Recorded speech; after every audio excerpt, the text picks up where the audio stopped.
Olá, gestores públicos, olá, prefeitos, vereadores, secretários. Hoje estamos aqui recebendo no MP Orienta a promotora de justiça, a doutora Camila Moura e Silva, né? Uma promotora que vem atuando muito junto aos municípios, fazendo um trabalho, né, de conscientização junto do MP Orienta. E hoje nós gostaríamos de estar falando para vocês sobre funcionários públicos e contratação temporária. Doutora Camila, né, esse é um tema muito polêmico, né, um tema que é muito utilizado nas prefeituras, né, para fazer contratação, né, e nós gostaríamos de saber, né, o que nós podemos fazer para não ter problemas no município em relação a esse tema. Boa tarde, obrigada pela oportunidade. Basicamente, toda contratação pública, ela deve ser feita por meio de concurso público. Essa sistemática do concurso público, do funcionário público, ela é toda descrita com regras gerais na Constituição Federal, no artigo 37. Então, os princípios que devem reger todos os atos da administração pública, incluindo aí a forma de contratação do funcionário. Então, a regra da contratação é por meio de concurso público. Então, são cargos efetivos, a pessoa ela presta o concurso em igualdade de condições com outras pessoas, sem indicação, então assim, vai pelo mérito dela, e assim a administração também consegue os melhores candidatos em busca do princípio da eficiência. Então, essa é a regra geral, a contratação por meio do concurso público. Então, tem as regras gerais na própria Constituição, aí existem leis federais, e daí cada município vai fazer a sua lei, né, do funcionalismo público, e vai, a partir de então, criar os cargos, os números dos cargos, descrever as funções de cada um, que isso é muito importante para saber o que cada um vai fazer, a carga horária para poder fazer depois o controle da frequência, e daí, a partir disso, abre o concurso, as pessoas prestam, os mais qualificados vão ser chamados e daí eles vão, né, se tornar funcionários efetivos. Tem um período, né, de 3 anos em que eles vão passar por um estágio probatório. Se tiver tudo certo, né, eles vão ser estabilizados, confirmados e daí vão ser funcionários públicos estáveis. Pelo concurso público, pelo concurso essa público. Seria uma das formas. Essa é a regra principal. Essa é a regra principal, mas existe regra. outra forma para se fazer também essa contratação. Sim, a própria Constituição ela estabelece que a regra é essa e existem 2 outras formas de contratação. Uma delas é a forma comissionada, que são nomeações de livre escolha do administrador, então do vereador, quando ele escolhe seus assessores, né, o presidente da Câmara, o prefeito. São cargos de chefia, direção e assessoramento. É um número pequeno, né, e algumas regras também estabelecidas pela lei. Mas esse já foi assunto de um outro MP Orienta. Isso. Então hoje vamos conversar um pouco mais a respeito dos funcionários temporários. É também previsto na Constituição e essa realmente é uma exceção. Então, comissionados e efetivos são do dia a dia da prefeitura. Tá. O temporário, ele vai ser uma oportunidade, uma questão diferente, então emergencial, que vai permitir essa contratação. Tá. Então a Constituição, no artigo 37, ela já diz quais são os 2 requisitos necessários para esse tipo de contratação por tempo determinado. Então, quando vai precisar do funcionário por tempo determinado, então precisa, é uma coisa que é só por um tempo mesmo, tá. E o segundo é de excepcional interesse público.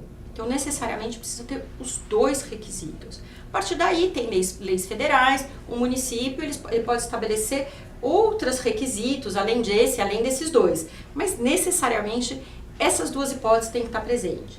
Aí a forma que vai ser a contratação, o tempo, para quais áreas, daí sim o município ele pode regulamentar.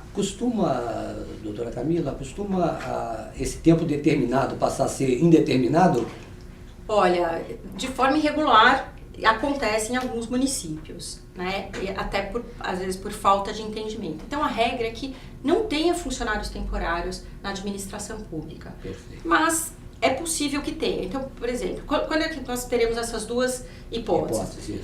Um exemplo que aconteceu há pouco tempo foi, por exemplo, a tragédia em Brumadinho. Então, tem uma calamidade pública, uma situação realmente emergencial, e que será por tempo determinado. Por quê? Vai ser um tempo até resolver essa situação de calamidade. E ela não vai se repetir depois. Perfeito. Então, essa é uma forma de temporário, né? Então, e nesse caso, por ser realmente emergencial, anormal e precisar rápido, nem ao menos dá para você exigir que seja feito o processo seletivo. Em algumas outras formas, se não for uma coisa tão emergencial, é urgente, mas não alguma coisa imediata, há necessidade de sim também ter um processo seletivo, que é uma forma de dar oportunidade para todos de, né, se candidatarem a esse cargo, né? Igualdade, né? Temporário, igualdade e também análise de currículo, que é importante para manter a qualidade. Então, essa é uma regra que também vai ter a exceção em casos só emergenciais. Certo. Então, esse é o mais importante. Então, no geral, não existe funcionários temporários. Tá. No dia a dia, né, o que acaba sendo muito comum nas prefeituras, principalmente, que essa contratação temporária ocorra em relação aos médicos, na prestação de serviços da saúde. Deve ser muita, né? Acontece.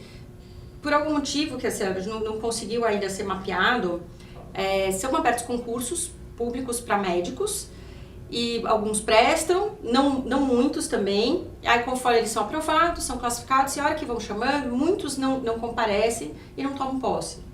E daí acaba sendo criada uma situação emergencial, porque não tem médico suficiente na prefeitura, foi feito o concurso e as pessoas não atenderam. Então, acaba sendo uma situação que precisa, porque por um tempo, até conseguir novos médicos, e de excepcional interesse público, porque a saúde não pode ficar sem médicos. Então, isso é uma coisa que ocorre até comumente com médicos. O que é muito importante que daí para o administrador público, porque ele tem uma situação que precisa ser resolvida. Aí a forma de resolver é que vai evitar que haja problemas de improbidade ou de anulação desses atos de contratação.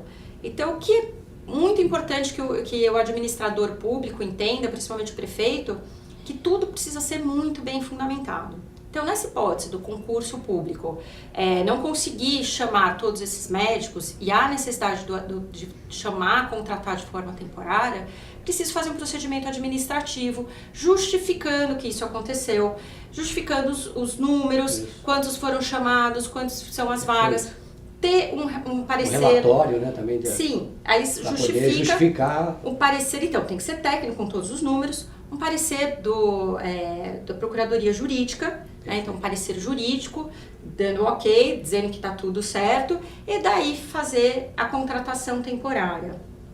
E essa contratação temporária, ela não pode se renovar de forma indefinida. Então, após é possível, às vezes, É isso que eu ia te perguntar, ela pode chegar a renovar uma vez?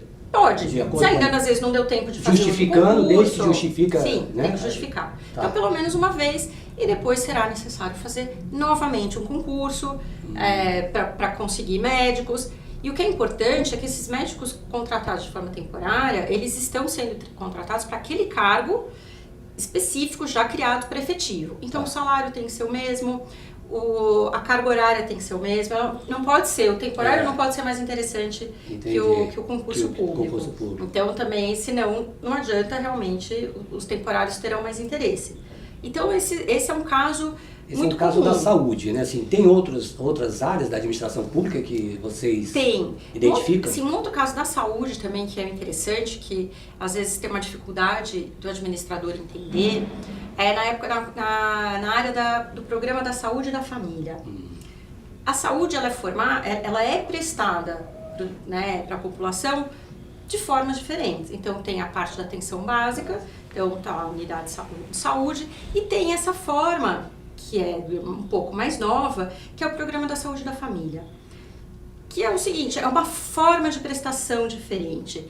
São equipes formadas sempre pelo mesmo núcleo, para ir nos casa. bairros e buscar essas pessoas, então, principalmente cidades menores, cidades mais pobres, que as pessoas vivem em comunidades, então eles vão até esse local, né, formando dessa forma. Tem o médico, tem o enfermeiro, tem o atendente e tem o agente comunitário de saúde, que o agente comunitário de saúde que acaba tendo um pouco mais de dificuldade. Porque ele não é cargo público, ele é um emprego público. Então, ele vai ser regido pela CLT, não vai ser estatutário. Mas a contratação não necessariamente precisa ser por concurso público, pode ser por um processo seletivo, mas também de provas e títulos. Então, é um pouco mais simplificado que o concurso, mas é uma espécie de concurso público. É uma forma de seleção, assim, então precisa preencher também os requisitos de legalidade, de pessoalidade, de validade, de eficiência. Isso não muda. A grande dificuldade que às vezes discuta os prefeitos falando, mas é um programa. E esse programa recebe dinheiro federal. Então, como é que nós vamos contratar de forma permanente se é um programa? Só que assim, a lei federal, ela especifica que não pode ser por não é temporário. Ele é permanente. A questão, que é a grande questão disso é entender que, embora seja chamado programa, ele não é uma coisa temporária, é uma forma de prestação do serviço médico. Então, se não for atenção básica, se não for programa de saúde, vai ter uma outra forma. Mas provavelmente não é um programa que será mudado, porque ele tem uma função, ele tem uma ideia de levar o médico até os bairros, até a família. Então, aí teria que ser, então, concurso público? Tem que ser, tem que ser. Ou processo seletivo. Olha. Tem que ser. E essa é uma coisa um pouco mais complicada, mas está tanto na Constituição quanto na lei federal, está bem especificado. E assim, se mudou e não há necessidade, é um programa em caso com prazo determinado. Então, ele não é determinado, ele é indeterminado. Ele é indeterminado. Por isso que ele não encaixa naquelas duas questões. Ele não é por tempo determinado, porque o programa ele não está especificando que vai durar 1 ano, 2 anos, ele é por tempo indeterminado. E ele também não é um caso de excepcional interesse público. Não é uma coisa tão diferente, na verdade. Ele faz parte da prestação de saúde por meio desse programa que não tem previsão de acabar. E se acabar, vai ter que ser aproveitado, porque a necessidade da prestação de saúde vai diminuir. Provavelmente ela vai aumentar. Então não é uma justificativa para a contratação temporária. Mas tem os requisitos da lei federal que prevê que é possível ser mandada a demissão ser mandada embora, caso não haja mais necessidade. Então assim, ele tem, como emprego público, ele tem algumas características diferentes. Mas ele é permanente. Nossa, isso é fantástico, hein? Olha quanta coisa, na verdade, que o advogado da Câmara, da Prefeitura, na verdade, tem que estar atento, né, para não sofrer depois alguma sanção, né? Isso é fundamental. Exemplos assim comuns desse, além da saúde, teríamos mais? Assim, porque eu estou te perguntando, na verdade, porque você vive isso a todo momento, né? Está ali o seu dia a dia.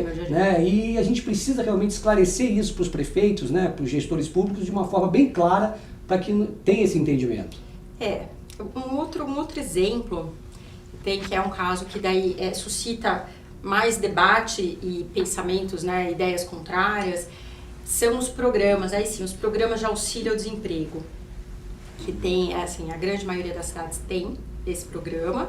Então, eu sei que vai ajudar quem está desempregado tem alguns requisitos, há tanto tempo, quem é egresso do sistema prisional. Então, é uma ajuda que o município dá para essas pessoas que estão com mais dificuldade, vão fazer trabalhos mais simples, normalmente na limpeza, na obra. Então, assim, faz contratação temporária. E a contratação é temporária também. Então, há uma discussão a respeito de se é possível fazer dessa forma, porque tem lá todos os requisitos, mas assim, analisando o que está escrito no artigo 37, ele não é um programa temporário.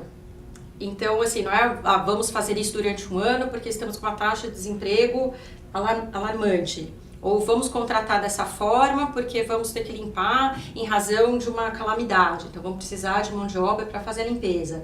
Na verdade, assim como o programa da saúde da família, é um programa a longo prazo. que acaba ficando mais barato para o município, porque ele contrata por tempo determinado, ele não tem 13º, ele não tem férias, então ele custa menos, ajuda e daí ele é temporário, porque tem às vezes normalmente 180 dias, renovável por mais 180, mas tem essa discussão da constitucionalidade a respeito. Mas eu vou te perguntar, né, qual a sua opinião nesse sentido, assim?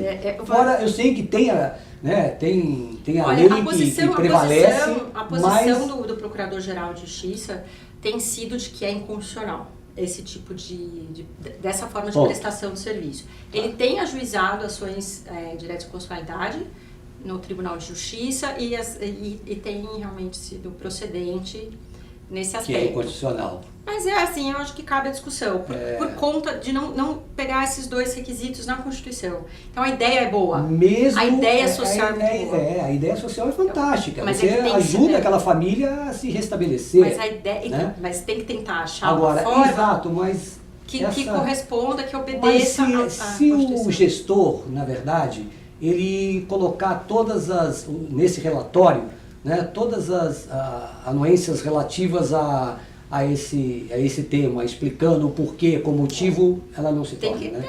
Aí, assim, é um entendimento jurídico, né? Socialmente, é uma ideia interessante mesmo. Porque ela assim, se bem feita a lei, se realmente preenchidos os requisitos, se for feito de forma séria, ela é muito interessante. Mas precisa adequar a Constituição. Depois fala, mas por que tem que ser assim? Às vezes é mais fácil a contratação de pessoas que você conhece, que você confia, mas a Constituição prevê que tem que ser funcionários públicos por concurso. Então, no dia a dia é uma segurança, né? Na verdade é uma segurança até para a pessoa, né? Que está ali, ela foi concursada, né? É uma segurança e tudo. Mas realmente a gente tem que pesar, né?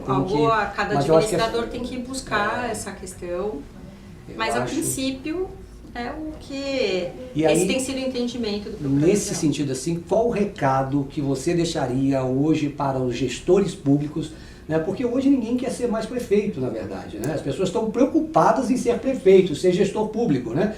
Por quê? Porque fala assim, puxa vida, meus bens vão ser depois todos penhorados, mas vou ficar, né? O que você falaria hoje para eles em relação aos temporários?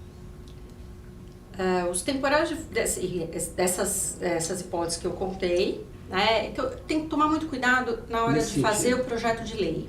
Perfeito. Muitas vezes a gente percebe que a lei ela vem já com muitos defeitos. Ela não observa o que a lei municipal não está observando, né, os requisitos, os itens que já vêm da lei federal e da Constituição. Então esse é um momento muito crucial. Fazer uma lei municipal bem feita. Esse é fundamental. E daí seguir a lei. Perfeito. Olha, eu gostaria muito de agradecer a doutora Camila, né, pela exposição, né? Tenho certeza que vai ser muito benéfico para os gestores públicos, né, porque foi muito claro, muito transparente essa informação, e prefeitos, gestores públicos, advogados de Câmara, procuradores de Câmara, municipais, de prefeituras, né? Nós estamos à disposição, né, junto com o Ministério Público, que é o nosso parceiro nesse projeto, né, MP Orienta, para que a gente possa estar buscando os caminhos que possam levar segurança para uma gestão eficiente. Então, eu agradeço a sua presença, doutora Camila, e deixo à disposição para as suas despedidas. Muito obrigada pela oportunidade. Esse é um projeto, uma ideia muito interessante de conversar e ter essa orientação para todos, e uma orientação para todos, né? E facilita muito o trabalho do Ministério Público e do administrador. Obrigada pela oportunidade. Obrigados a todos e até o próximo MP Orienta. Um abraço.